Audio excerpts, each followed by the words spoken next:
the weight of that, how to talk about the weight Agatha has for her entire community, how to talk about the weight she has for her husband. Whether she loves him or not, she feels like such an amazing responsibility to this Black man that is powerful for me. And I always love that piece. Audience, you just, I kind of turned on in my chair when she was saying that, because what was coming through for me was thinking about all the Black women in the civil rights movement, yes. right? Like, Black women are the bedrock of democratic politics. Black women are the bedrock of the Black church. Mm-hmm. And oftentimes Black women are not giving the credit that exactly. they deserve. And there were so many tender moments that I saw with Lady Danbury and her husband, Lord Danbury, and in particular the moment after the ball where he says, she's like, look what we did. And he's like, look what I did. Yeah. Right? Completely erasing all the chess moves that she did to get us there. But she patted him on his shoulder. Right. He needs that. I mean, in a world in which he's always been devalued, which was what I felt like. He's living in a world where he's always been devalued. And she understands that deeply. Yeah. So she is doing this not just to get herself in a societal position, but she knows the pain he's felt. And so I love those moments. Like there's a moment when she turns to him and says, you are just as good as they are. And that to me was my moment for really thinking about how that man's been treated his whole life. It's your boy Mike Muse. Welcome to the Conversation of the Mike Muse Show. I am so excited to be in conversation for my next guest. I had a mix of emotions thinking about this conversation I was going to have with the Shonda Rhimes. I knew that I was going to have her, so May 4th has been on my calendar for about a month now. And I'm just so excited because I love everything about Shonda Rhimes. Her penmanship and her way with the pen is unreal. The way that she speaks to society, the way she speaks to societal issues, the way that she captures culture, and the way that she is an incredible custodian of culture. I have never been so amazed by someone who perfectly intersects pop culture with social constructs, who can peel the lens back and the layers back and really holds up a mirror to us every time we watch her. Her shows have been destination televisions for me and so many of you as well. She gives us something to look forward to. And what I love about her is that she goes there is enough, makes it real enough, but then still pulls it away so it's still escapism. And that is so hard to do. So without further ado, the incredible, the talented, the gifted Shonda Rhimes. Welcome, Shonda. How are you? That was a big introduction. I like that. That was amazing. Yeah, I mean, because you are big for us and for our culture and for what you do. So I just wanted to say thank you. I was watching, obviously, folks, she's here for the latest installment of Bridgerton, which is Queen Charlotte, a Bridgerton story. And when I was watching it, I was just like, my God, has she nailed it, right? And what's happening. So I'm going to unpack that a little bit. But Shonda, fun fact, we've actually met before. You won't remember me, and it's totally fine. But we met at Secretary Clinton's, at the DNC convention for Secretary Clinton. Oh, yeah. And we were in Secretary Clinton's personal box. Right. And oh, yeah. we sat in the same row with each other, and I actually pulled out some gum for your castmates, and I asked you if I could borrow a stick. And you gave me a piece of gum. I wanted to give you a piece of gum in return, but I didn't get a chance to go to the store. And I was like, oh my God, Shonda Rhimes gave me gum. So it was so good to see you, man. Welcome. How are you feeling right now? I'm feeling great. I'm excited that the show is out. I'm excited that people are getting a chance to see it. It feels really good. It should. I want to ask you because timing is everything. And we have the coronation of King Charles coming up this weekend. I just left ABC an hour or two ago, really discussing the coronation and what to expect. And I was looking at it, I was like, I can't believe I'm about to interview Shonda Rhimes about Queen Charlotte, the Bridgerton story, that shows so many parallels to what has actually happened with the monarchy to this day in a very interpretive way. Did you plan it like this, or did it just happen like this? I did not plan it like this. I do not get say over when things air. So this was done around me in a great way. I love that they did it, but no, I had no say in it. I didn't know.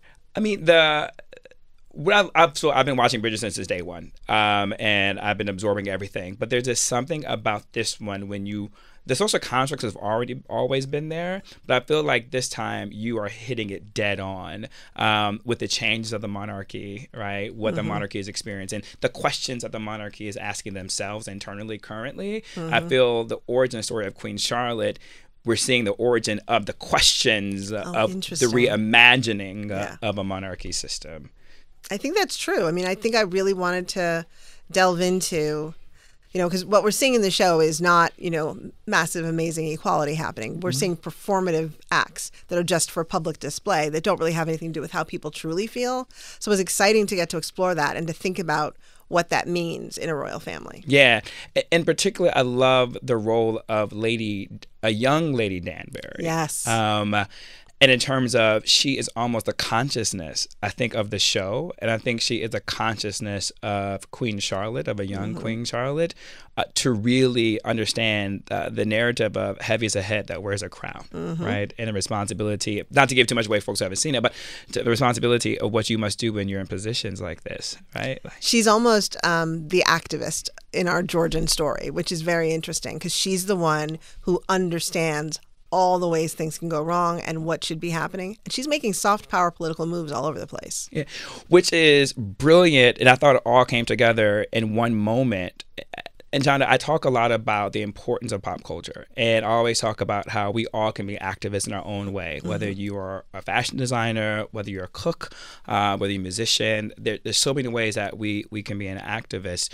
But the dance scene at the first ball, for me, I thought that is such a powerful representation of what incremental change could look like by a mere dance routine. Right. I interviewed Robert Battle of Alvin Ailey dance troupe, and he said just seeing Black bodies on stage is a revolutionary act unto itself. Wow. And he's right.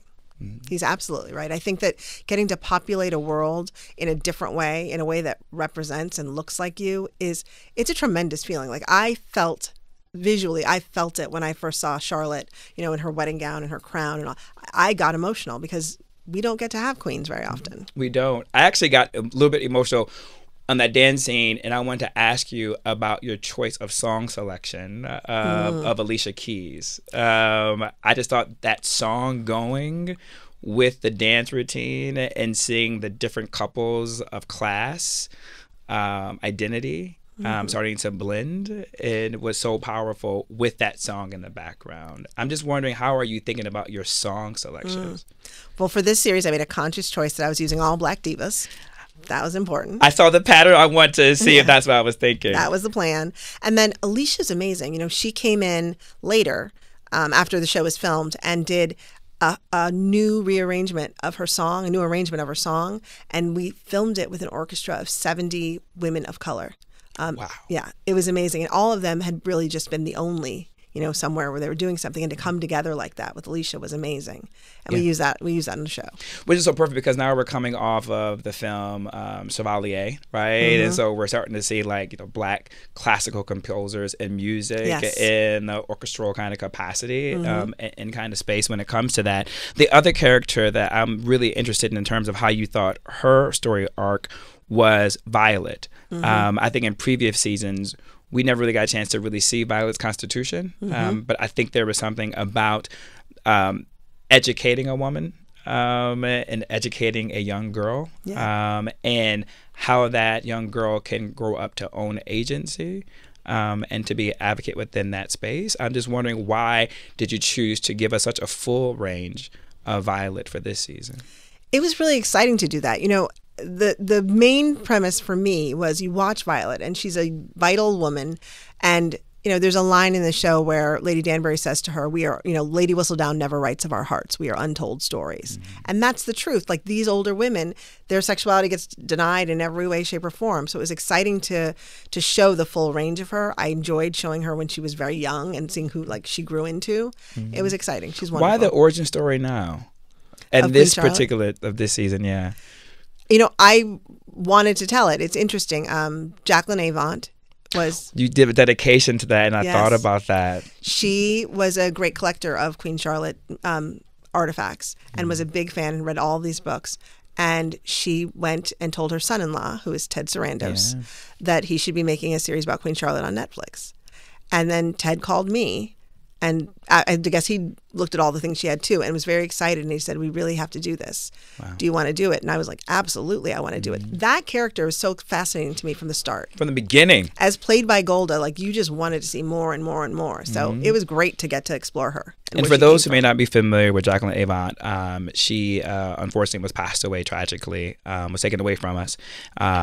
She is an incredible human being, philanthropist, humanitarian. She is married to the great Clarence Avant, the godfather of music, whose son-in-law is now one of the co-founders of Netflix. So just to give that context for the audience who may not be aware of the Avants. Yes. What I love about Queen Charlotte is we knew there was something there in the previous seasons. Her wit.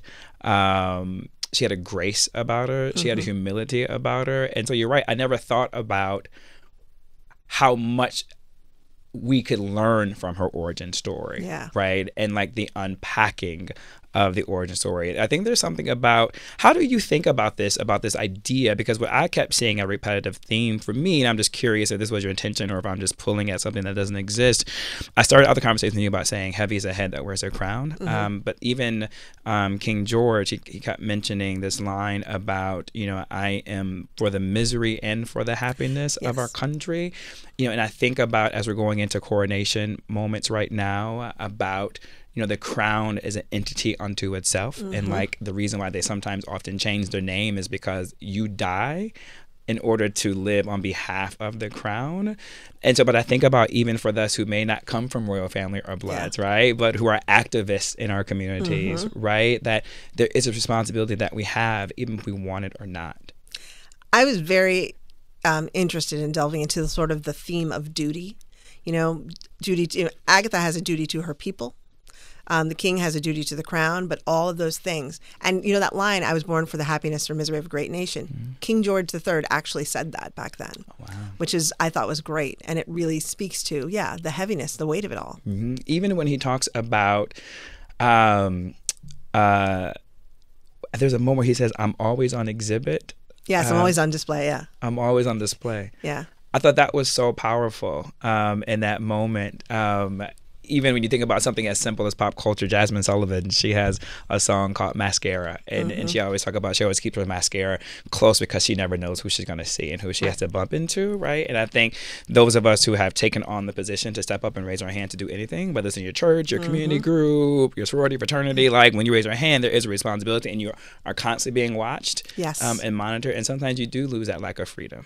Yeah, right? Absolutely. Right. And I think for George, he said, "Don't feel sorry for me. I don't know anything else." And you think about that, that's like, the kinds of families that you're born into, not just royal families, political families, all these sort of families, activist families, the kings, there's a responsibility that's placed on you that I don't think easily goes away. It doesn't. You know what I was thinking about too, Shonda, not to get too deep into this type of dynamic, but in that moment I was thinking about this philosophical debate between, Frederick Douglass and W. Du Bois about the talented 10th, right? And so does the social elite class, should they be the ones responsible for bringing forward Black culture, right? Or is it the 90% who are the workers, who are the bedrock of the community? That's I was thinking about, although we are in prom season, those of us who do come from families, we're also too in cotillion ball season, right? And so my sisters had the cotillion balls, and so there is this moment of being on display,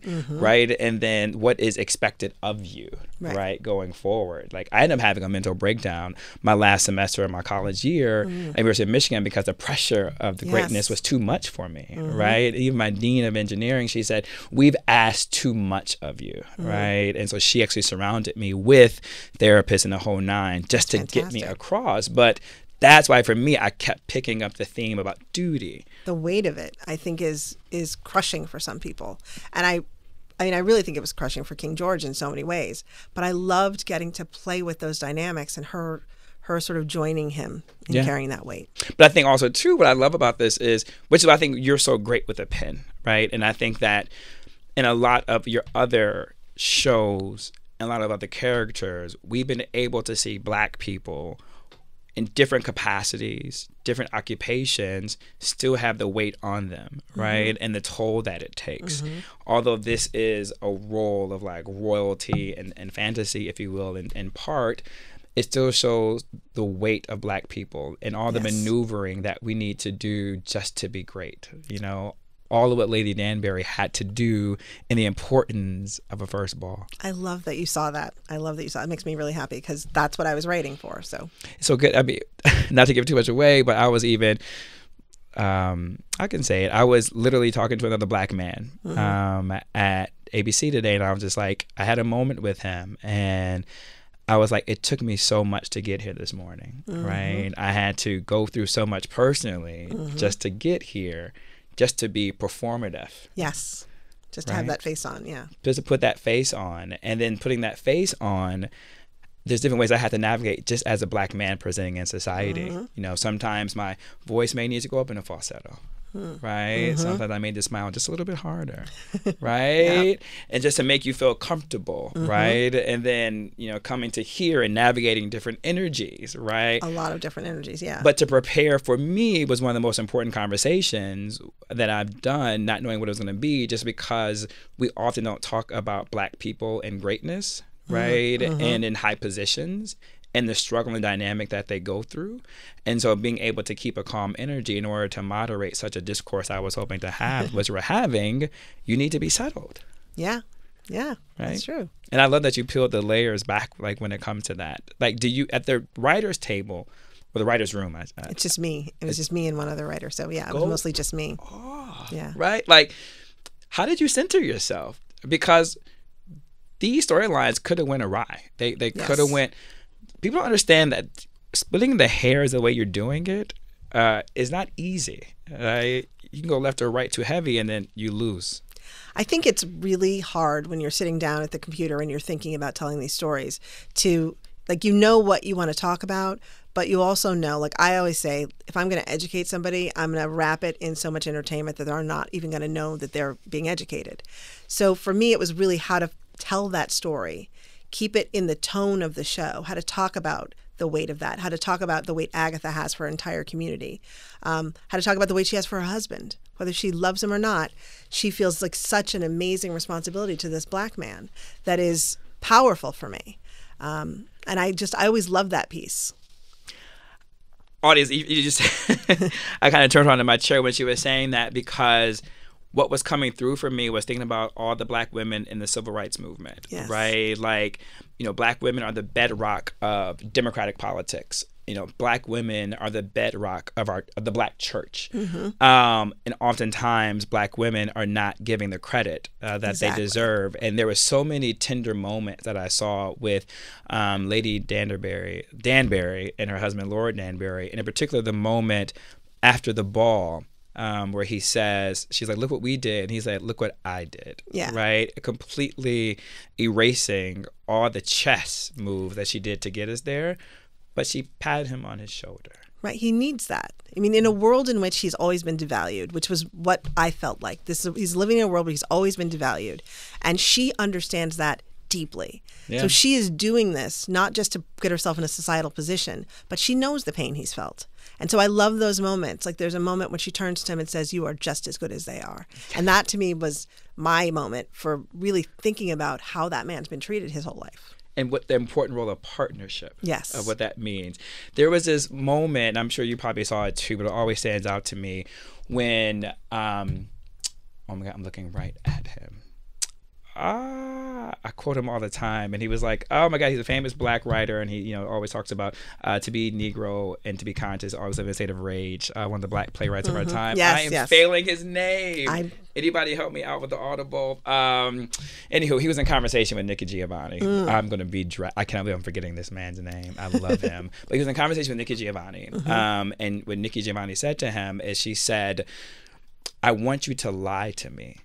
And she said, you go out, and they were in a relationship. It was this idea of Black woman, Black man, love in a relationship. And she was like, the Black man goes out and is so performative and is dancing and performing in front of the white culture, white society. For the white man looks happy. She said, but then you come inside and you come home and I get all your anger. I get all your rage, right? And she's like, I just want you to lie to me, right? And just perform. So I can see that love, even if it's performative, that you give to them on the outside of that. Wow. And I really really thought that Lady Danbury and Lord Danbury was a perfect representation of that. Yeah, I really thought it was important. He's a powerful, wealthy man, all those things that they are, and yet he's never going to be treated the same. Yeah. And he's much older, so he's lived a lifetime of this. You know, it was powerful to me to get to tell that.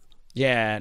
Shonda Rhimes, I know you have to go. I cannot keep you. I have so much more I want to say to you, but I know we could talk all day. We could literally talk all day because and there's still so many more social constructs to unpack. So I hope you will come back for the next season of Bridgerton. I would love to do a town hall with you. I'm putting out there on the air publicly so I can get 45 minutes to unpack the next season. All right. That'd be awesome. Shonda Rhimes, thank you so much for your gift. Thank you. Thank you for talking to me. This was wonderful. Awesome. Yo, world, listen. The conversation's wrapped. We're ended. Shonda's left the building. She and I were in the hallway still trying to figure out what that name was. It is James Baldwin. And we both were like, how could we forget? It's the incredible, the incomparable James Baldwin. That is such a blooper and an error. I'm so sorry, everyone. We were just having such good flow. So much is in my head. I can't remember everything. I'll make mistakes too, but it's James Baldwin. So before you guys drag me and put it in the comment section, it's James Baldwin. But if you haven't had the chance, really check it out. It's a conversation between Nikki Giovanni and James Baldwin, really discussing Black love, and it's so powerful. I watched it about a year or two ago, and that conversation has not left me. It's kind of had me at chokehold, as you all say, because it's so much to unpack within that conversation. And when I talk about what is love, like, do you want your partner to lie to you sometimes? Do you want your partner to be performative? When I ask just my friends, they say no. And then I talk to other friends, they say yes. And so that's what I love about art, and writing is art. And to have two writers in conversation with each other discussing that is pure art and makes you wonder. So while I'm here, do you want your partner to lie to you? Huh? It's good, right? All right. Till next time, folks. Peace.